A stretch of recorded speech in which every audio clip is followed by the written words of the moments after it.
All right, hello everyone. I'm Katie Johnston. I write about work and income inequality at the Boston Globe. And I've occasionally also written about mental health of workers.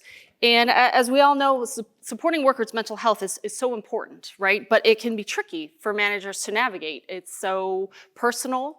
There's a lot of stigma attached to it. And it can also be very painful for people. And so we're here today to talk about the best ways to go about addressing employees' mental health needs, and along with the challenges and the payoffs of doing so. So we have this panel assembled here to talk about this, so I'd like them to just introduce themselves, starting with you, Ryan. Absolutely, thank you. Thrilled to be here. My name is Ryan Kellogg. I'm the SVP of Sales Enablement and Growth at Talkspace. I've been with Talkspace for 2 years now. I have 15 years in the behavioral health space, and I started my career as an officer in the U.S. Army. So I have a unique perspective on mental health and really excited to share my thoughts today. Hi everyone, I'm Rebecca Liebman. I'm the co-founder and CEO of LearnLux Financial Wellbeing. We are financial planning as an employee benefit. I started the company about 10 years ago right here in Boston out of a lab at MIT. I was working in a lab with 10 PhDs and no one could figure out how to open a retirement account. And we just kept joking that you can get into an MIT PhD program but not understand finance in our country.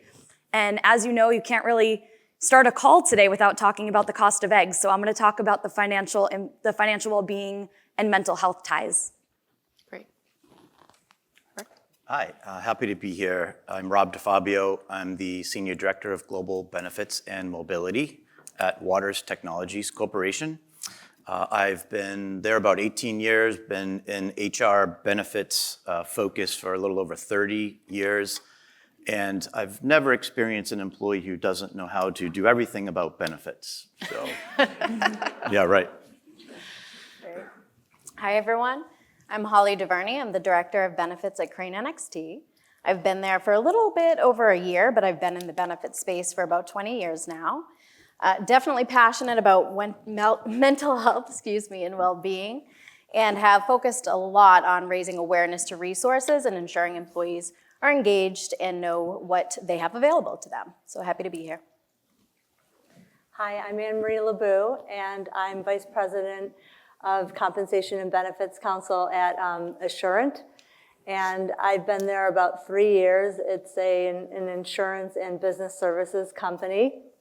And I have been in-house at other companies as doing benefits and labor and employment prior to that. And prior to that was a litigator, always with benefits and labor and employment focus. So over the years, I've always had some mental health focus in my work, and it's something I'm passionate about, also from a personal aspect as well. So I'm really happy to be here.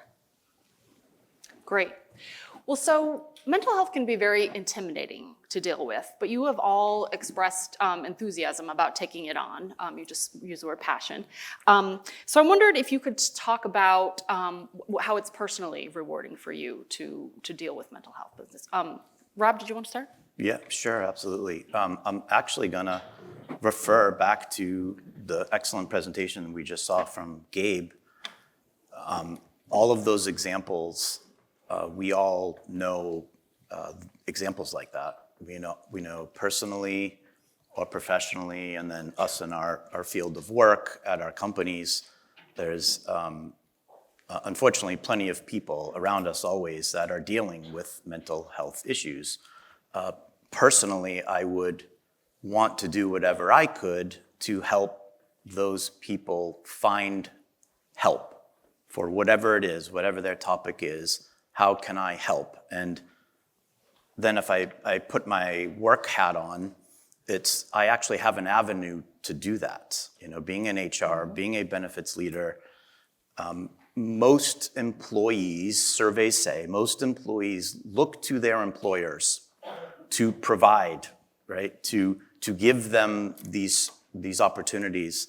So for me, it's a win-win to be able to help an individual in need, and at the same time, it does help and benefit the company in the a happier employee or healthier employee is someone who also would be more attentive, less absenteeism, more productive at work, more motivated, just simply even more grateful for their employer for giving them tools and resources. So it's a win-win overall to me, and that's what makes me passionate about it. Yeah, great.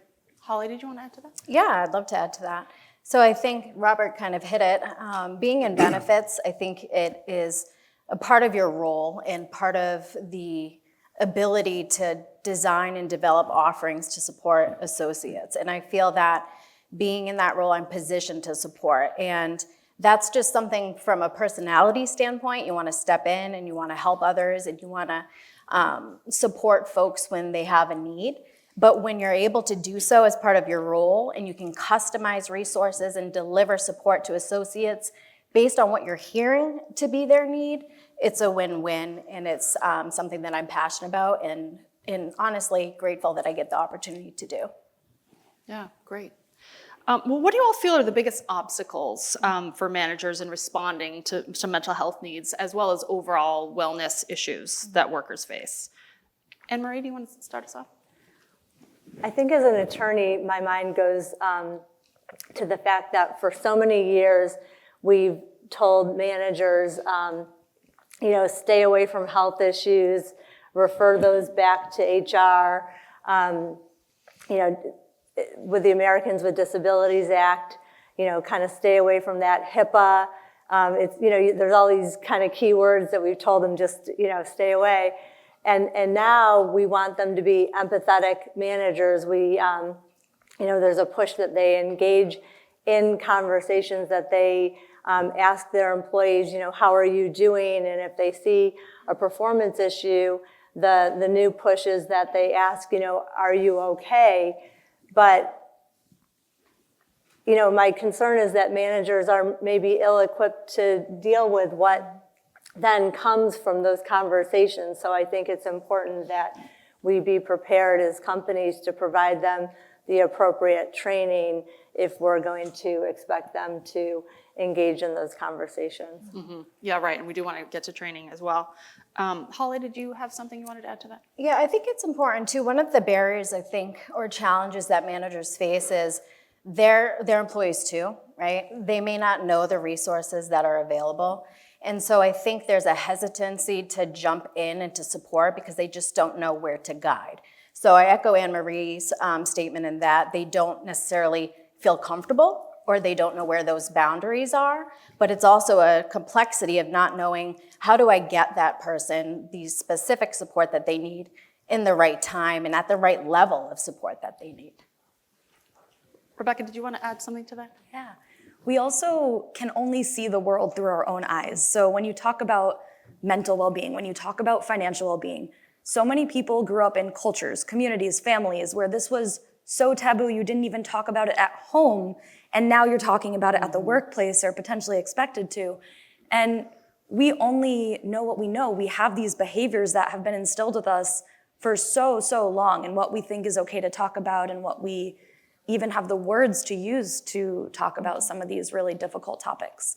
And so I think with all of us, we're breaking down barriers to let people at least start a conversation around these traditionally more taboo topics in the workplace. Mm-hmm. Great. And I'll just add, it comes down for me to communication. If we can't communicate effectively, we're dead in the water. The stakes have never been higher right now in this virtual remote environment that we work in. The difference between a toxic work environment and loving your job is a razor-thin margin. And this is a deeply sensitive subject. So having a plan in place to get in front of that is really critical. So I just want to acknowledge that as people leaders here, your jobs are not easy, and I do appreciate you being advocates. Well, and to talk about how to address this, the training aspect, what kind of training can you provide to managers so they know what to watch for and how to respond and the resources that they can offer? Holly, do you want to start us off? Yeah, so we may get some groans out of the room from this response, but I honestly feel, especially for that management level, if there is the ability and the technology and the resources to implement a manager's training in well-being or mental health as part of that annual training requirement, it would be the best investment. I think by doing that, you're equipping your managers, again, with those resources that they need to understand, but you're also sending a message from the top down that it's a business imperative and it's very important to the business success that everybody is able to develop their own well-being. So it's sending that message down, it's reinforcing it, and it's giving your managers, again, the reminder of the resources that exists. But then also part of that training absolutely needs to be that talk track. How do you start the conversation? When do I need to refer out to an EAP? What is that level that is crossing the lines for confidentiality and privacy? Yeah, great. Rob, did you want to add? Yeah, I love the idea of the mandatory training aspect of it. Our company is still debating that level of it. So instead, we try to weave it in where it doesn't feel mandatory and in things that the managers are attending already. So for example, we have periodic what we call people leader pop-ups. They're live Teams sessions that are a chance for the company to relay important messages to this important management team at the company. And every so often, we will weave into the agenda 20 minutes about mental health, emotional well-being, things like that. And it's a way to be helping them, giving them tips, educating them without making it feel like it's this strong, stern requirement, for their job, which is scary to anyone, especially to them. And then 2 other examples, quick ones. We also have a manager-only intranet site where we make it easy for them to find tips, suggestions, guides. And then lastly, with our EAP, it's a EAP on steroids in the sense that we do a lot of extra special things. We partner with our leadership at our EAP vendor. We created a manager assist program, we call it, where at any time a manager can call and have their own one-on-one private coaching session with a certified, trained professional on how to deal with whatever the situation is that they themselves are facing or they're trying to help one of their employees deal with at work. Yeah, great. Brian, you have anything? Sure. So I look at it with both short-term and long-term tactics that you could put in place. Short-term would be trying to commit something to muscle memory, where it's part of your language bank that every people leader and employee in your organization are using each and every day. And you can do that by what we at Talkspace call mental health minutes, which are small 1 to 2 minute YouTube clips that just give that manager that mindset going into the day that mental health is continued to be part of your culture. We do it through our self-care plans. If you look at our booth, we have different self-care plans that you can use to engage and try to get critical thinking started. Long-term strategy would be different tactics that you can leverage to empower your leaders or empower people who are looking to be future leaders. We do that at Talkspace through our mental health first aid training. Mental health first aid training is something where we do a 1-day block of instruction for either frontline managers, middle managers, senior leaders, where it's a highly intensive, we have therapists there that are going through an entire day's training with the intent that you are understanding triggers, you know how to have those conversations. And following that meeting, following that training, those individuals are now force multipliers in your own workforce. And for them, it's a resume builder. It's something that they accomplish. They get a certificate. And by doing that, you're creating a culture that's generating energy around mental health. That's great. Mental health first aid. I really like that. Yeah, we do it internally for our employees, and we do it externally for our current customers and prospects as well. Yeah. And it goes over really well. That's excellent. Well, we all know that financial concerns can really, wreak havoc on mental health. If you're worried about money, it's hard to focus on work, right? So can you address the socioeconomic and demographic trends that have kind of turned this into a crisis that we really can't ignore anymore? Yeah, absolutely. We all know just how volatile things are right now because it's been a really moving conversation. But when we talk about financial well-being, there's $1.2 trillion of consumer credit card debt right now. It's the highest it's ever been, $1.2 trillion of consumer credit card debt in America, which just shows that people can't live day to day.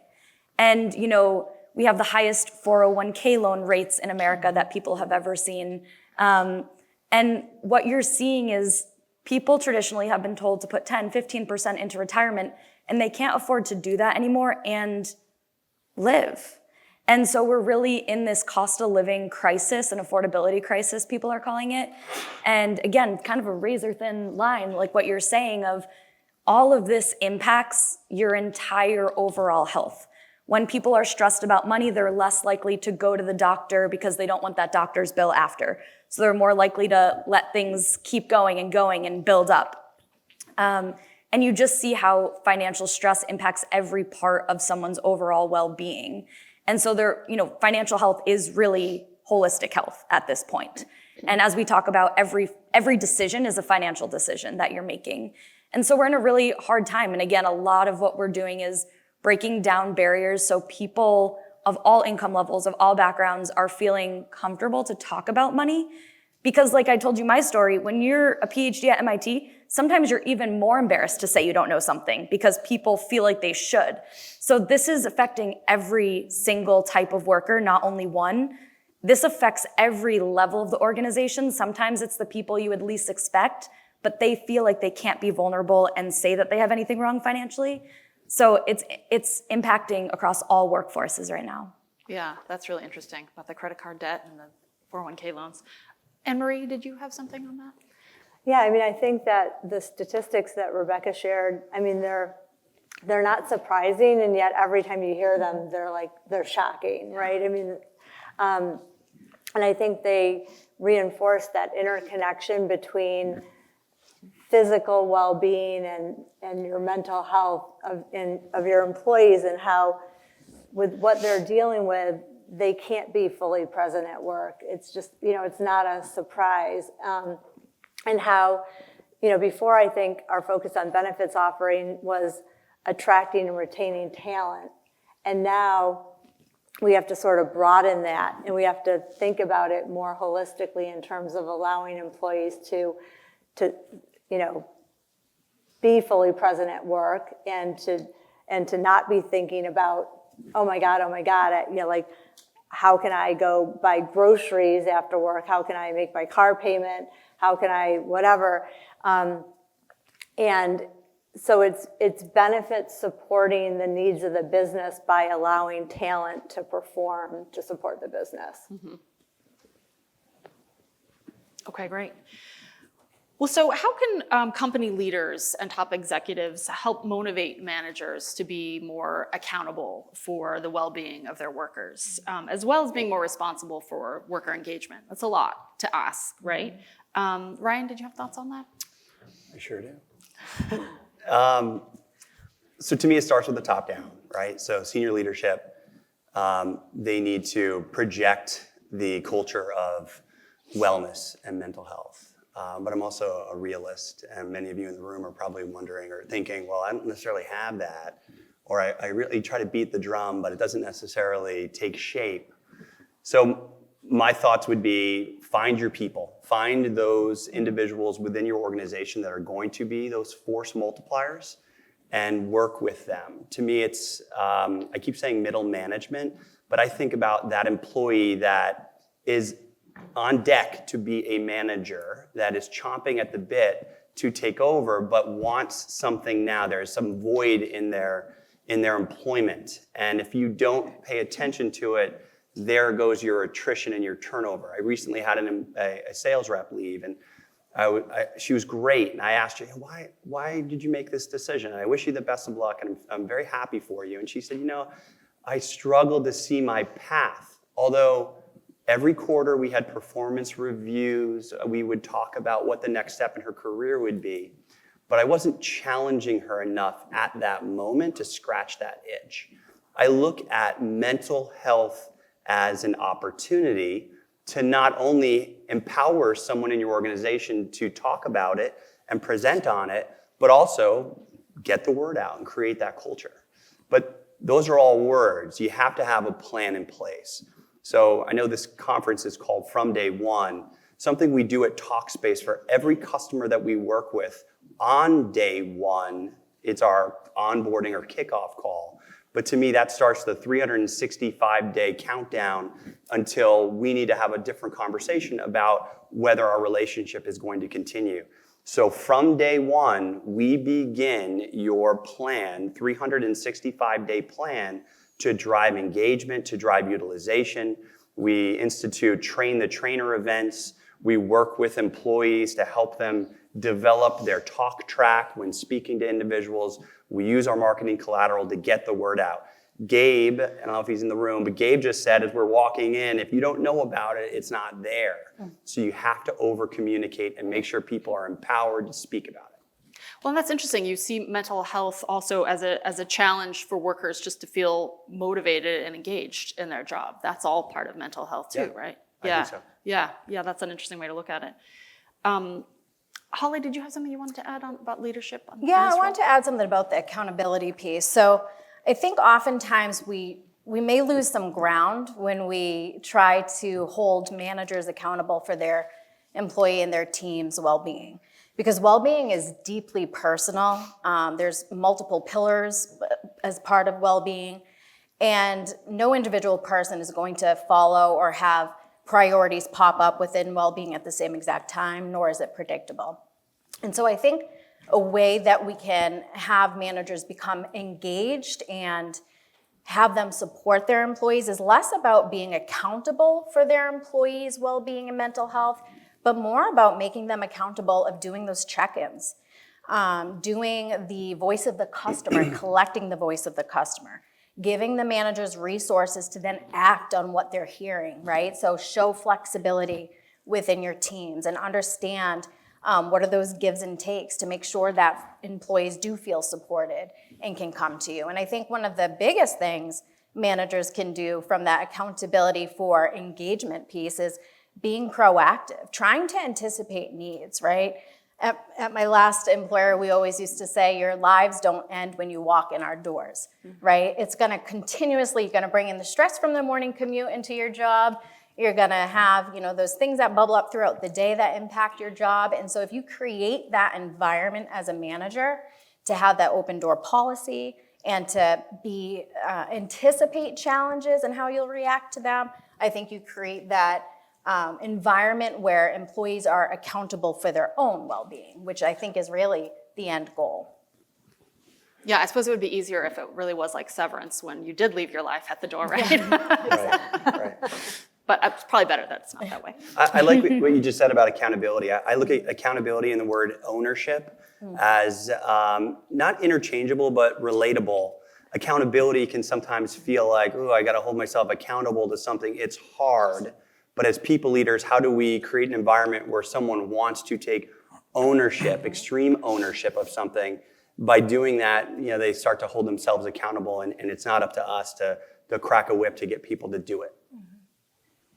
Right, and so dealing with workers' mental health is also, there are a lot of boundaries, right? It's a very private issue, and there are certain lines that you need to respect and not cross. Can you all talk about, how you respect that and how you provide guidelines for managers to learn how to navigate where they can go and where they shouldn't go? Anne-Marie, did you want to start with that? I mean, I think, again, it's just, this is the thing, and my company is sort of like along where Rob's is, where we're thinking about training and, how Holly said about like whether it should be mandatory and how we roll it out. It'll probably be top down, which is what makes sense. We'll probably train our leadership first, but like what that should look like. Because it's difficult. I think the ADA always comes into play first because of the prong where considering someone disabled, that's always, what the fear is that if a manager sort of with the best of intent goes into a conversation that, maybe they go too far and then the employee feels like maybe they consider them sort of disabled. I remember years ago, an employee with cancer, they disclose that to their manager, and then the manager, with the best of intent, even though this is very cringeworthy, they put an article on the employee's chair that talked about chemo brain, and the employee was very, just what? And that could have, it was all resolved, it was all talked out. But there's just so many, it's just a minefield. So, it's, these aren't easy situations, even with everyone going into it with the best of intent. Sure, yeah.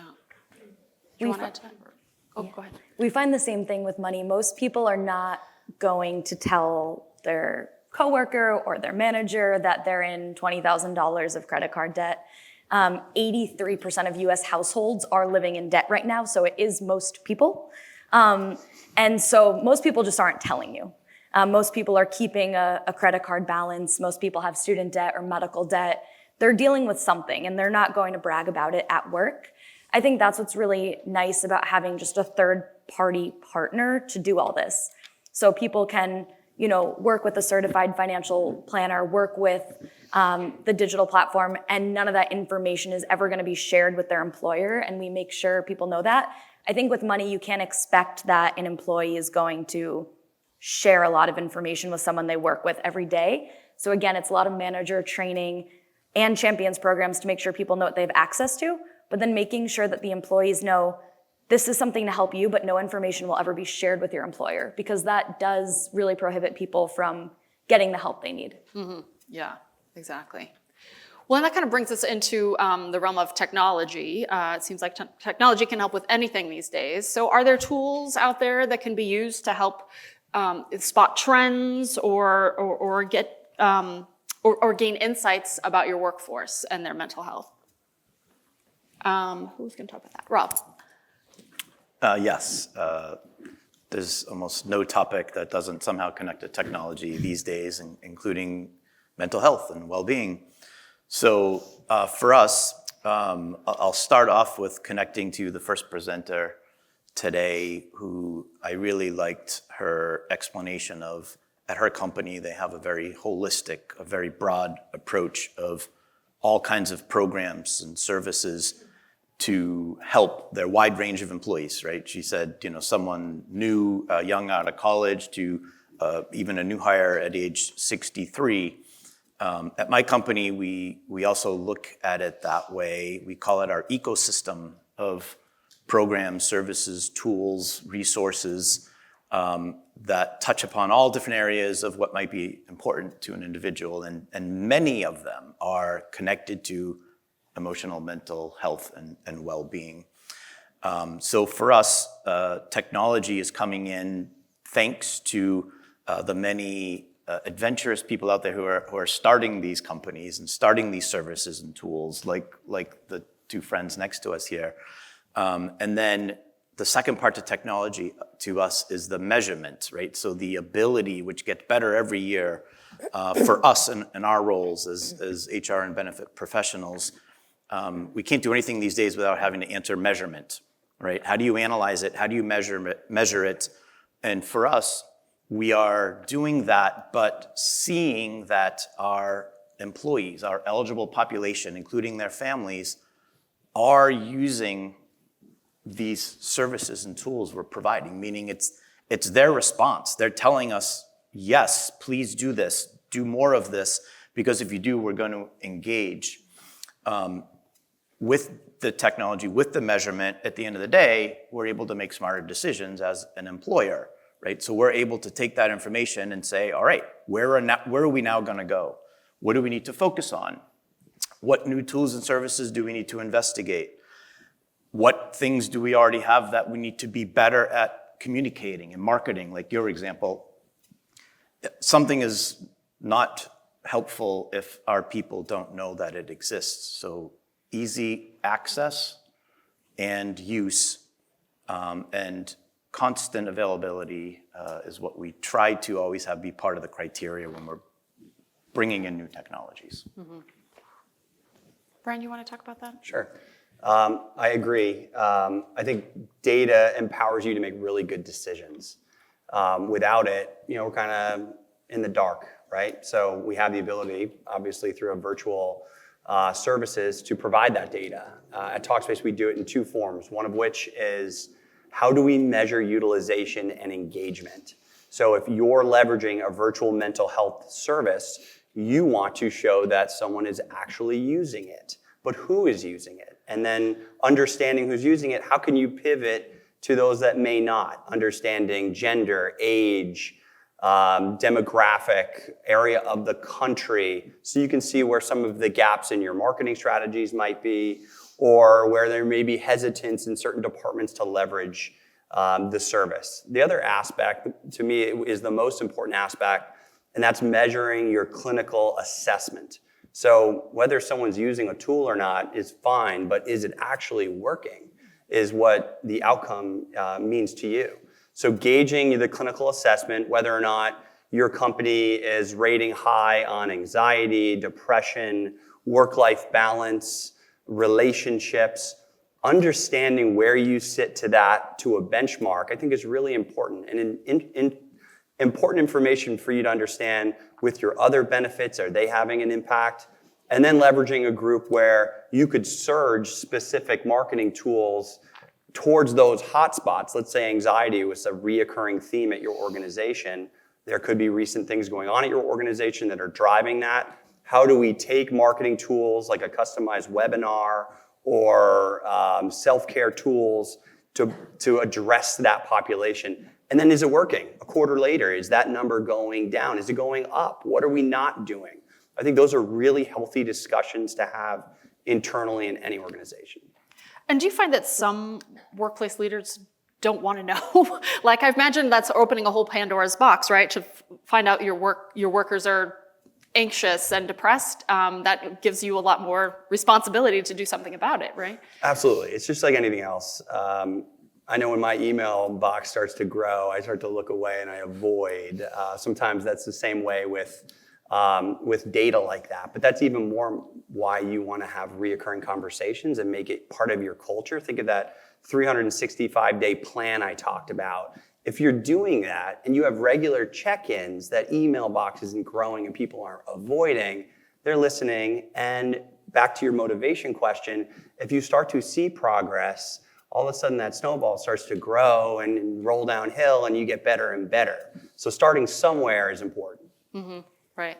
Usually this type of data isn't known to you until you bring in another partner vendor who's showing you mental health data, who's showing you financial well-being data. And so I find that it's really insightful for HR and benefit teams to understand what's going on in their workforce at a different level. So many people never have access to see what people are really stressed about, especially when we're talking about just in aggregate, how is your workforce doing? Maybe people are really struggling with certain issues like buying a home or paying off their student debt. And they're less likely, again, they're not going to be telling you that. So for the first time, you're seeing it in your data and insights report from your vendor partners. And so it's really eye-opening for what you can actually then strategize to help your workforce. And so having those insights allows you to add better programs, add more programs that are specific to what your company needs and what will improve their overall well-being. Right. That makes sense. So we had a situation like that where we saw a spike in 401k loans. And that sort of caused us to, we realized, we of course knew, but it made us really realize that we had a change in our workforce, that we had gone from primarily white collar to frontline workers. We were historically a primarily P&C insurance company, but we were doing more and more fee-for-service. And with that, we had these device care centers. We also had more customer care centers. And so we had gone to 63% frontline workers. And so we had this surge in 401k loans. We started kind of digging into that.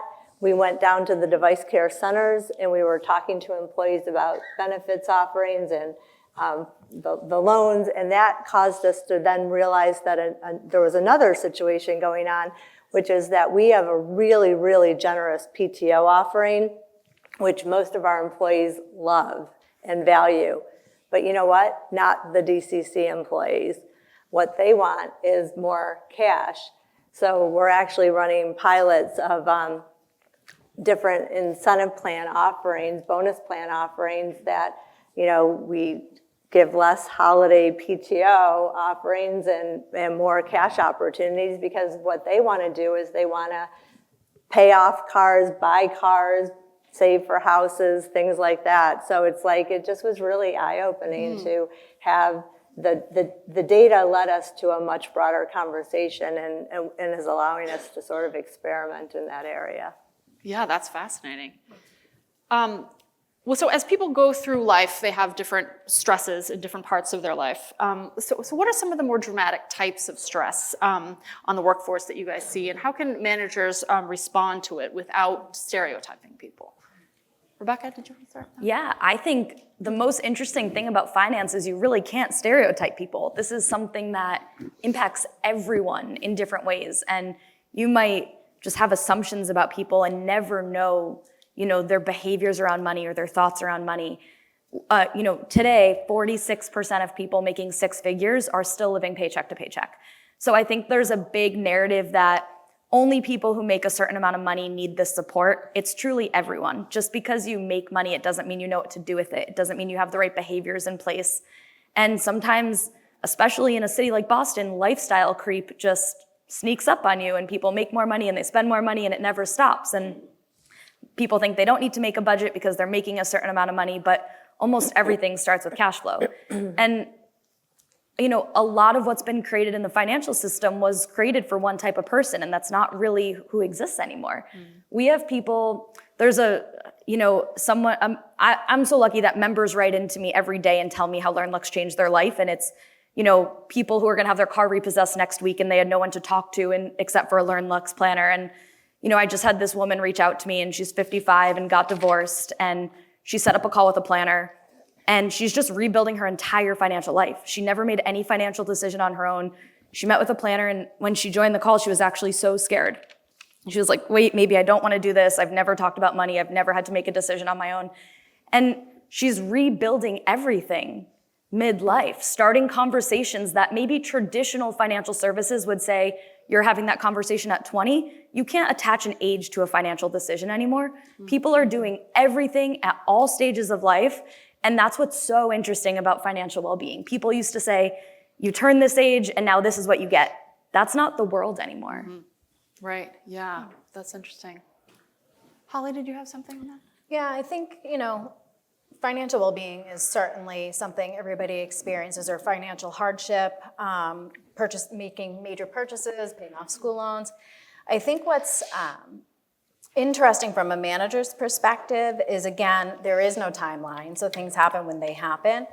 But some of the things that we experience, our employees experience, and again, back to my earlier comment, it doesn't just stop when they log in or they come into the office, is, you could be going through welcoming a new baby, right? You can be going through the loss of a loved one. You could be experiencing a relocation and a move. So all of these things have an impact on your day-to-day work. And I think an important thing for managers to do without any bias and without making any assumptions is to leave that assumption at the door. It's to create that open conversation and relationship with employees. It's to ask questions. What do you need? How can I support you?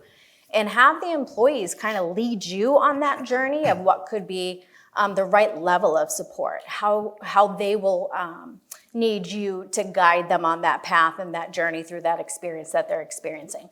But I think just leaving your own biases aside and leaving your own judgments aside, and most importantly, probably going into it with assuming positive intent, right? Nobody's showing up probably intentionally grumpy. Nobody's trying to be combative in a meeting or in a conversation, but recognizing that people go through things. Their lives don't stop when they come through, I think is probably something all managers need to keep in their back pocket. Mm-hmm. Great. Well, to wrap this up, I'm wondering if we can go through and each of you provide one thing that people can do in their workplace to improve the well-being of their colleagues. Anne-Marie, you want to start? I think especially where a lot of people are working remotely, it's important to have meaningful conversations with your colleagues. And I guess that's it. I mean, it's like, whether it's a manager to an employee or a colleague to colleague, just engaging in those conversations so that people feel connected in the workplace. And when you say meaningful conversations, do you mean like trying to talk about personal lives or?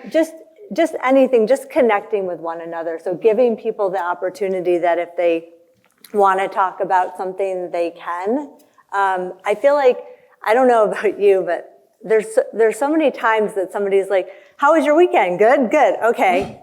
And I'm just like, it's so transactional. And I'm like, what was that? Like, I'd rather you just not even ask me if that's it.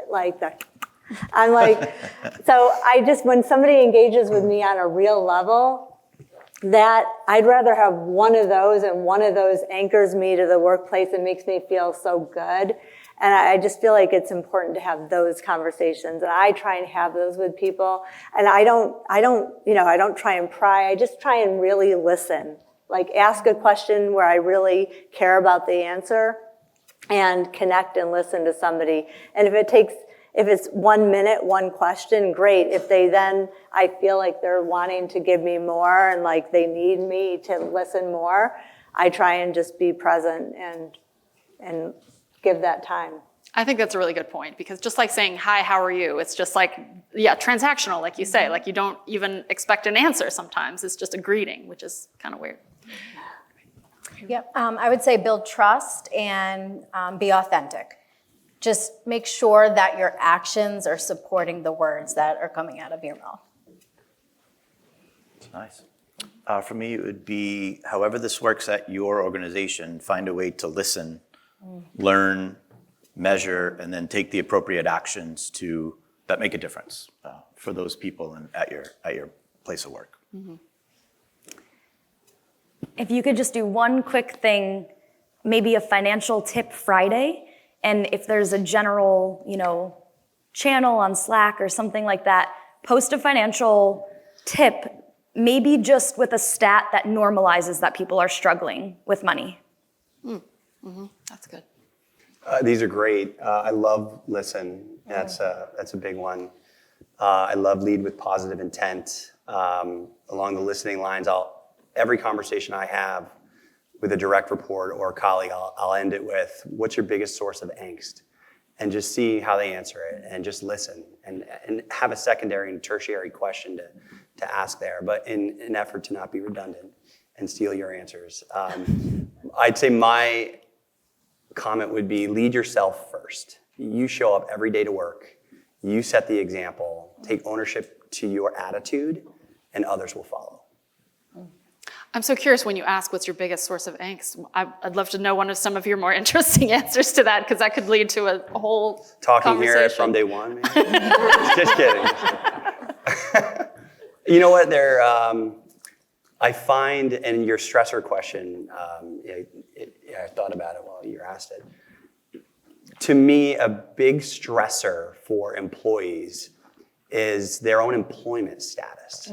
And it doesn't matter whether they came from a toxic company 3 years ago, or they listen to the rumor mill and they think a year from now some shoe's gonna drop. They seem to harbor this PTSD, and getting them off that talk track is easier said than done. And I'll have the same questions that I ask, what's your source of angst? And 2 years into our relationship, it's the same answer. I know about my job, and just trying to be creative, but also recognize that everyone's journey is different. How you hear each of us speak, everyone in this room probably heard different variations of what we said. So the leading with positive intent, I try to really own that, knowing that everyone's season of life impacts how they handle certain situations. Right. And we all want to be reassured and complimented. That's right. And Right. Some need Yes. that more than others. Yes. Yeah. All right. Great. Well, unless there's anything else you guys want to bring up, something we didn't talk about? All right. I think that's it for us. Thank you.